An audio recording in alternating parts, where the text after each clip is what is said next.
Shabbat Shalom. Shabbat Shalom, Rabbi. There are moments in life that feel so intensely awful that they seem to go on forever, as if we will never be able to move past them. All of us, over the course of our lifetimes, experience suffering, pain, duress, and we are not alone in this. The Talmud tells a story of a group of travelers who sail to an island where they cook and share a meal. Suddenly, the ground beneath them begins to tremble, and they are shocked to find while they thought they had been standing upon solid earth, they were instead perched upon a gigantic sea animal covered with sand and grass. The sea animal flips over without warning. The travelers are flung into the sea. If their ship hadn't been nearby, they surely would have drowned. We all have to go through times in which our lives feel flipped upside down. This week in the Torah, we see Rebecca experience such a moment during her pregnancy. The twins in her womb struggle, causing her intense distress. She exclaims, "Im kain lama zeh anochi?" If so, why do I exist? Our sages interpret her question in various ways. Rashi asserts that Rebecca is wondering if her pain is normal for pregnancies.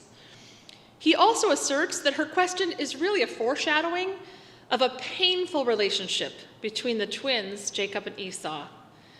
The pain she experiences in pregnancy is a reflection of their determination to break apart and forge different paths from each other. Even though the brothers share a womb, they refuse to be unified. Yet another interpretation claims that Rebecca is actually asking, "Lama zeh anochi?" If it shall be so with me, why am I in the world? Would that I did not exist, that I should die or never have come into existence. In other words, the pain is just too great, and Rebecca doesn't think that she will survive it. All of these responses work together to provide a familiar picture of the struggle we have when we face intense duress. When we find ourselves in moments of intense suffering, we ask the same questions. Am I alone in my suffering? Has anyone else experienced this before? Is this normal? How can I gain agency over my own experience when I seem to be at the whims of something I cannot control? Will I ever get past this moment? Maybe there is an answer in the second part of the verse about Rebecca that we turned to earlier. We read, "Vatelech lidrosh et Adonai." She went out to seek God. The text uses the word lidrosh, to seek or inquire, but also to challenge, to struggle with God, to understand what is happening to her. For some of us, it might be a theological, philosophical, or spiritual challenge to reach out to God. We might not feel open to the possibility of connecting with the ineffable. Why put out hope into something that we cannot really know or see or understand? The Chofetz Chaim told this story. A man was visiting a small town on Shabbat morning, and he went to the local synagogue expecting a familiar scene. But he discovered that instead of finding the community dressed up for a Shabbat service, he saw a group of people sitting on the bima looking as if they had slept many days in their unwashed clothing. When it came time for the rabbi to give a sermon about the Torah, she only spoke about the weather outside. And after the prayers were finished, lovely food and plentiful food was spread on the table, but people stopped each other from eating it. The man was flummoxed by this. What was going on?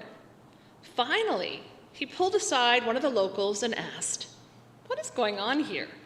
The people who are not dressed for Shabbat, the rabbi's discussion only of the weather, the uneaten platters of food sitting right before us, nothing makes any sense.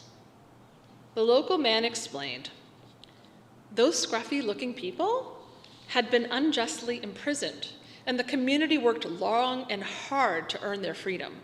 We honor them today by giving them a place on the bima.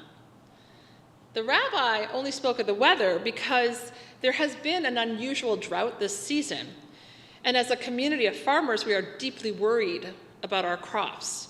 The rabbi knows and cares about our concerns. Why isn't anyone eating anything? One Shabbat every month, our community prepares our usual lunch, but instead of eating it ourselves, we donate the food to the local home for the elderly. I can see how it must have looked to you, the local man told the guest, but when you can only see a part of the picture, it's easy to put together the wrong impression of what is going on. This story relates to our own lives. At any moment, we can only see part of the situation. The reality of what is going on may never be fully revealed to us. Not everything can be explained, and we are limited to what we are able to comprehend. When it comes down to it, it is a matter of trusting that difficulty will eventually resolve in some way. We are living through a crisis of faith. We have a lack of faith in leadership, a lack of faith in our institutions. And these days, we may find that we have less faith that people will behave with decency towards one another. Yet we are left with a paradox. We cannot move forward without trust. Like a boat on an ocean, we need to believe that we can navigate towards the shore even when we cannot see the land. Faith is not the belief that everything is going to be okay. Rather, faith is the belief that we, in every moment, even in the worst moments, can find something within us, a kernel of strength, of hope, of continuity, even when it feels like all might be lost. Churchill famously said, if you are going through hell, keep going. As long as we have breath, there is always something available to us to keep going towards. Psalm 121 reads, I lift my eyes to the mountains. From where will my help come? From where? Me'ayin in Hebrew can also mean from nothing. Faith is an active calling out even when we feel that we have nothing left. We still reach out. We find the will to reach out even for a strand of hope, a tendril of strength. In the act of reaching beyond ourselves, we experience a moment of relief. Every second we have breath is a second of possibility for better, for healing, for courage. Faith is not blind optimism that God will fix our lives.